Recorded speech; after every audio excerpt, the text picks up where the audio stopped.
Hi darlings. There's so many cushions on this sofa I can actually barely fit on, but I love a cushion, I love a poof, I love goose down. Speaking of goose down, I don't eat geese though, but I wanted to talk to you, and I wanted to give you a little run through of my favourite cookbooks, because I can't remember who it was, but one of you commented on my video and said I'd love to know what your favourite cookbooks are, and I love cooking.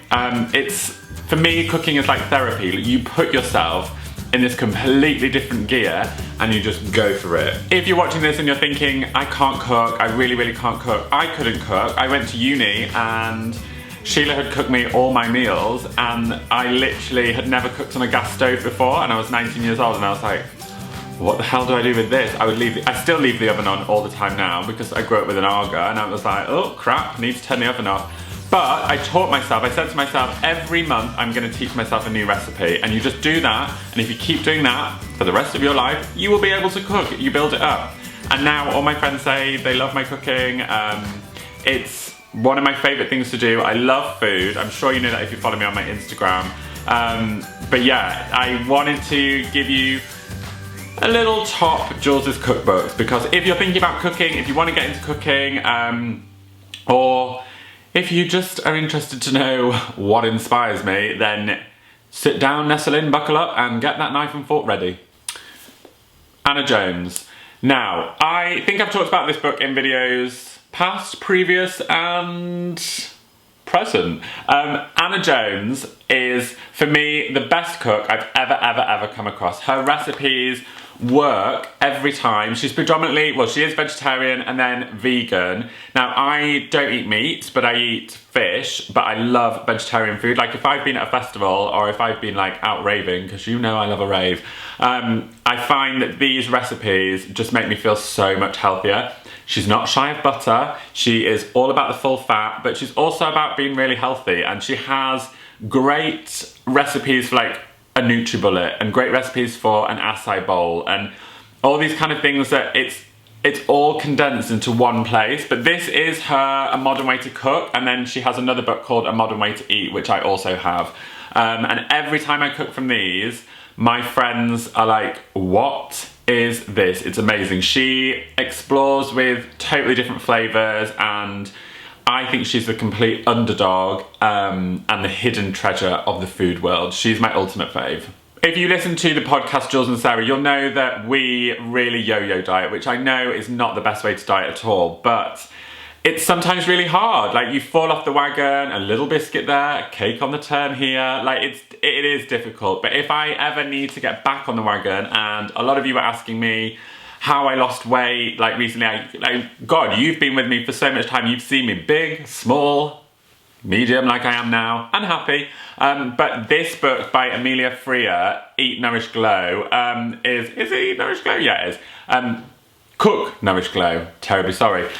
She's a nutritionist, and the start of this book, you flick through, and it's basically her telling you what you should eat and why you should eat it, and to really look at the back of pack, and to make sure that you're not eating crap. I'm always in supermarkets reading the back of what's in things, because I actually heard someone say if you don't know what an ingredient is, don't eat it, but I'm not as wise as that. But I just find that if I need some motivation, if I need to feel like I need to be on that healthy wagon, I read this. And I must have read this about 3 or 4 times, and it just gets me back in the mood. Very good at the start of summer, this time of year, to read this book.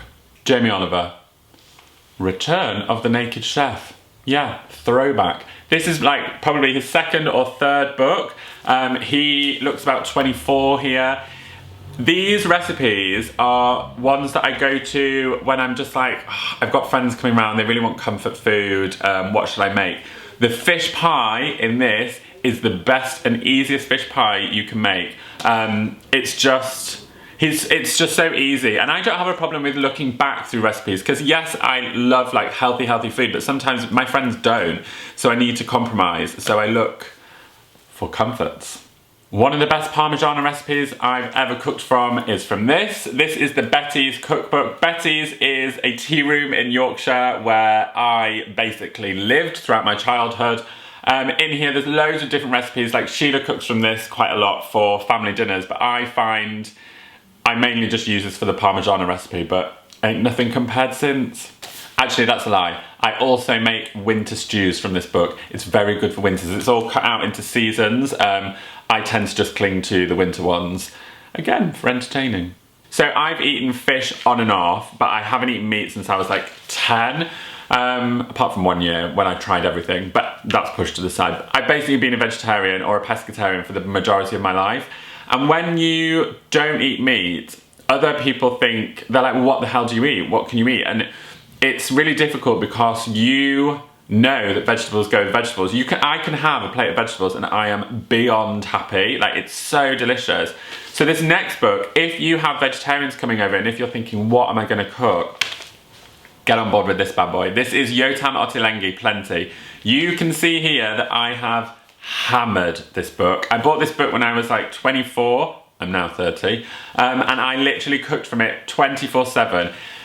The issue with this book is the recipes are really long-winded and there's a lot of ingredients, but the end result is incredible.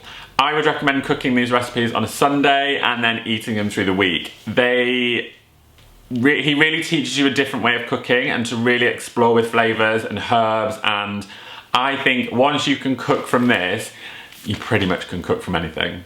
While we're on the topic of ottolenghi, one of the best recipes in this book is he does this aubergine like dish where you put it under the grill and you turn it and turn it and turn it and turn it and then it melts on the inside and then you scoop it out and have it with yogurt. And what else did he put it with? Like cinnamon and pomegranate seeds? Yes. Another book that I bought in my early 20s was this Honestly Healthy by NATASHA CORRETT. I swear by this. I think it's really good because it teaches you, I have quite a lot of acidity, and one of my clients was saying to me, if you're getting acidic, that means you shouldn't really have it. So I was like, why am I getting really acidic? And she is talking all about cleansing your body and bringing it down to alkaline. So there's a whole cleanse bit at the front. There's also really easy to follow recipes. All her recipes work, which is great because sometimes a cookbook has good morals, but the recipes you're like, what is this? This is like it's not anything when you compare it to these, and they taste great. Her granola, next level. If I'm looking for a little cleanse before I go on holiday, I tend to swerve towards books like this, The Clean and Lean Cookbook by James Dugan. Now this is all about really low carbs and getting a flat stomach, which is helpful before you hit the beach. The pancakes, one of my favourite dishes is a pancake recipe, and it sounds rank when I describe it. It's basically cottage cheese, oats and egg whisked up in a blender, and then you pour it into the frying pan and it literally makes the most amazing fluffy pancakes. And I serve that with feta and avocado. I cook that for a lot of my friends when they come and stay, mainly for breakfast, and they're like, this is so delicious. I'm like, I know, and there's no sugar, there's no flour, there's nothing bad in it. So yeah, this book is brilliant for a little flat stomach book, and it also teaches you that you can be fuller for longer without the use of carbohydrates. Guys, I hope you found this video useful. I hope that it's inspired you to cook, and it's also inspired you to not necessarily always eat meat and think outside the box with what you're cooking, because you really can have a great time in the kitchen. And honestly, take it from my book, Cooking is Therapy. If you are thinking about going vegetarian, or you're thinking about going pescatarian, or you're trying to do a cleanse, or you're trying to potentially think about going vegan, one of my best friends just went vegan, these are great places to start, and they're really good books. And when you're cooking, it's almost like you're in the know. If you find good recipes, just pass them on, pass them on. If you've got a favourite cookbook, I want to know. Put it in the box below. If you think I would love a recipe book, please tell me, because I love your tips. You're so helpful, you're so wonderful. I love you for watching.